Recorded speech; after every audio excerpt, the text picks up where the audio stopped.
receptores NMDA, ¿sí?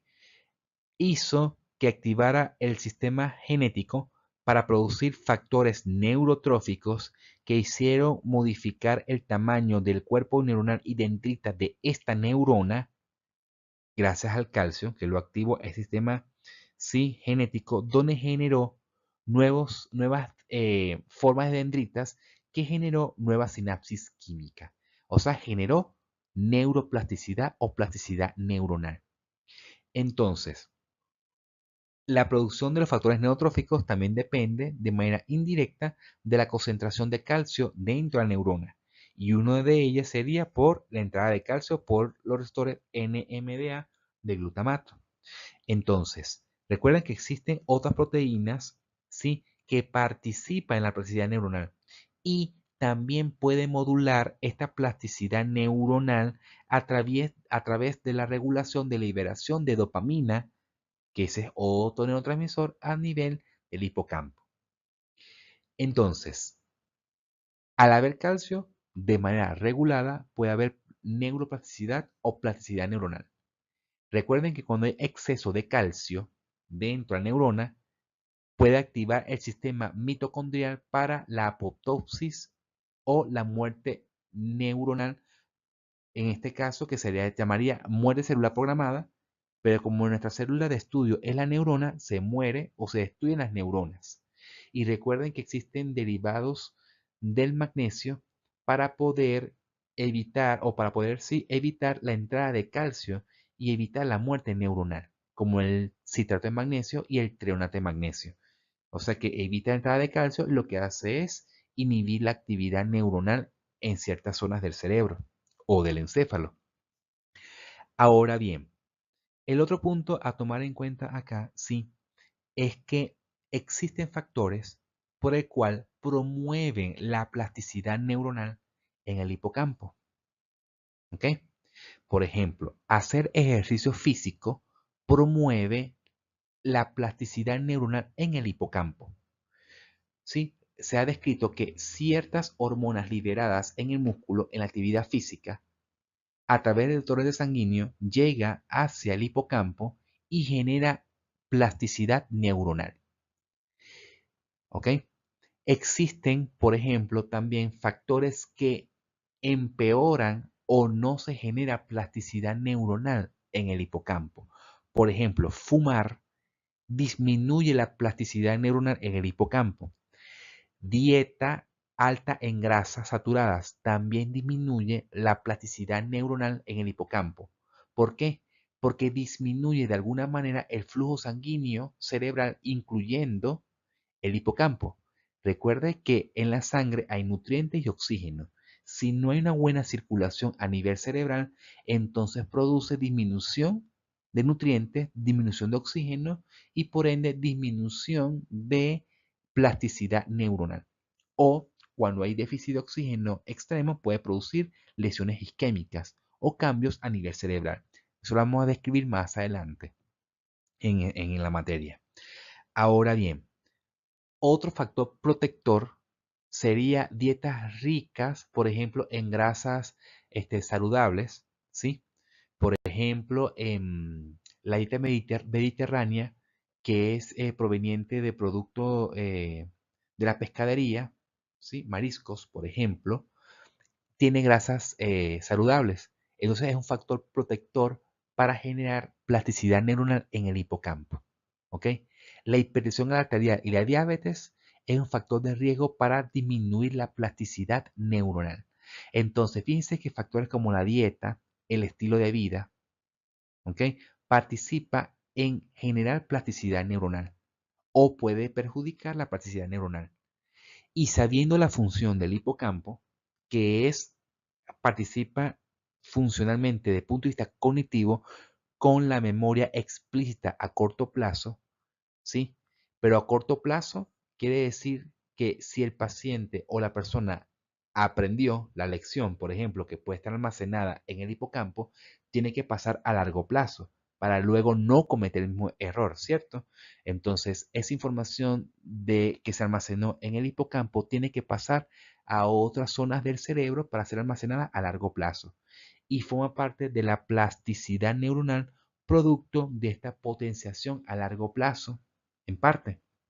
Entonces, un paciente que tenga alteración del hipocampo porque disminuyó su plasticidad neuronal, entonces estaría alterado su memoria explícita a corto plazo.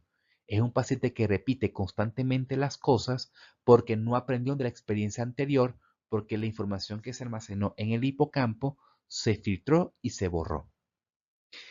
Otro factor de riesgo que genera disminución de la plasticidad neuronal es el cortisol. Recuerden que el cortisol de manera crónica puede ser generado por el estrés. Entonces, un estrés crónico que produzca constantemente cortisol disminuye la plasticidad neuronal en el hipocampo. ¿Ok? Entonces, el estilo de vida es muy importante para determinar la plasticidad neuronal en el hipocampo. Y más adelante vamos a ver enfermedades que son atribuidos a alteración del hipocampo de diferentes vías, puede ser por un tumor, bien sea por un ACV o una enfermedad neurodegenerativa, disculpen. Entonces, el hipocampo es un área muy importante para estudiar memoria y lo veremos a estudiar cuando veamos justamente el tema de memoria. Esta es otra diapositiva que muestra justamente la plasticidad neuronal en relación al calcio. Entonces, activación del receptor NMDA, entonces entra calcio, sistema calcio-camodulina, donde activa el código genético a través de la proteína quinasa A, y ese código genético produce factores neurotróficos, como por ejemplo el BDNF, que hace que genere una nueva crecimiento del cuerpo neuronal y dendritas para generar nueva sinapsis química, y eso participa en la neuroplasticidad o plasticidad neuronal. ¿Ok? Entonces, a medida que aumente la potenciación a largo plazo, y la información es muy importante que tiene que ser almacenada a largo plazo, entonces esta información pasa de una memoria a corto plazo a largo plazo. Otro punto muy importante. Se había mencionado que hay factores protectores y factores de riesgo para aumentar o no la plasticidad neuronal. Pero resulta que existe otro factor que hemos visto en el semestre pasado, que la información que pasa de corto plazo en el hipocampo pasaría a otro sitio a largo plazo, ¿ok? A través del fornix, el tubérculo mamilar, de las neuronas histaminérgicas y luego hacia el resto de la corteza cerebral. ¿Cómo es el sueño?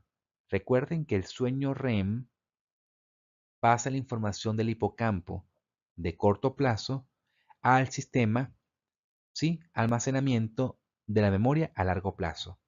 Y recuerden que una persona que no duerme de manera adecuada y que no forma o no aparece o hay una disregulación del sueño REM, entonces puede perjudicar su procesamiento de la memoria de corto plazo a largo plazo. Inclusive, alteraciones del sueño también se toma en cuenta como factor de riesgo para disminuir la plasticidad neuronal a nivel del hipocampo. Como les digo, la plasticidad neuronal a nivel del hipocampo depende del estilo de vida, y eso incluye la alimentación y el sistema del sueño y vigilia.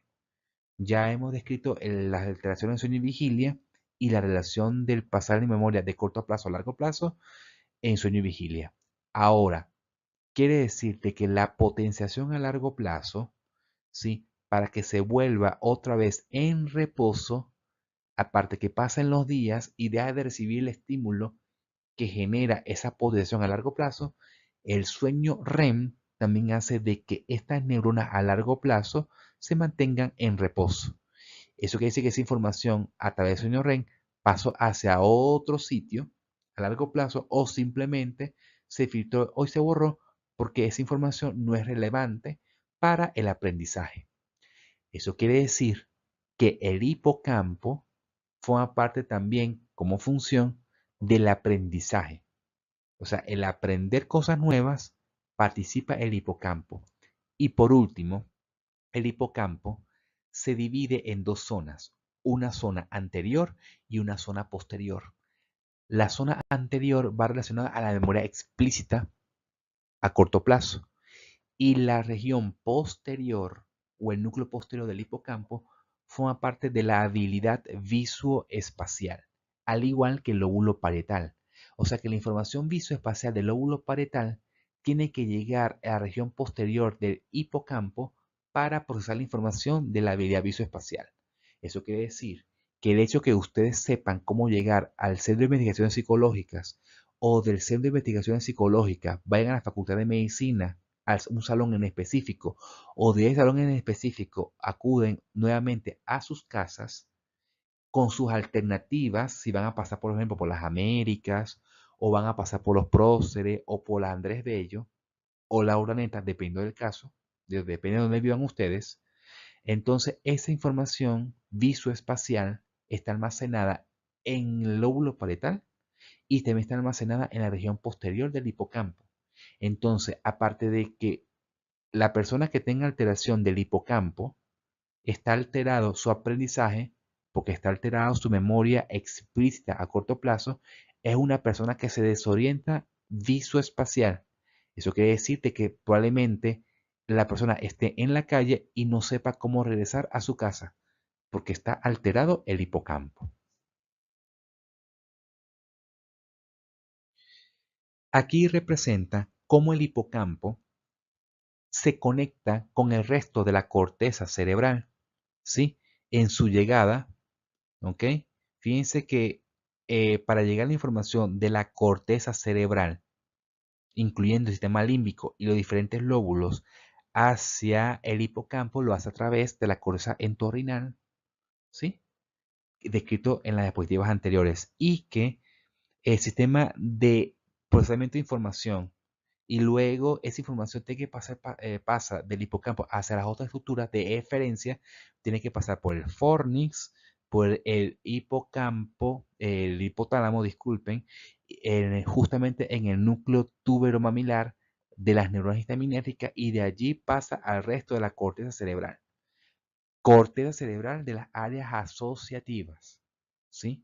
Que es el lóbulo temporal, occipital, parietal y frontal de las áreas asociativas y del lóbulo frontal, específicamente de la corteza prefrontal, dorsolateral, que participa en la planificación y secuenciación, por ejemplo, y participa en la memoria de trabajo.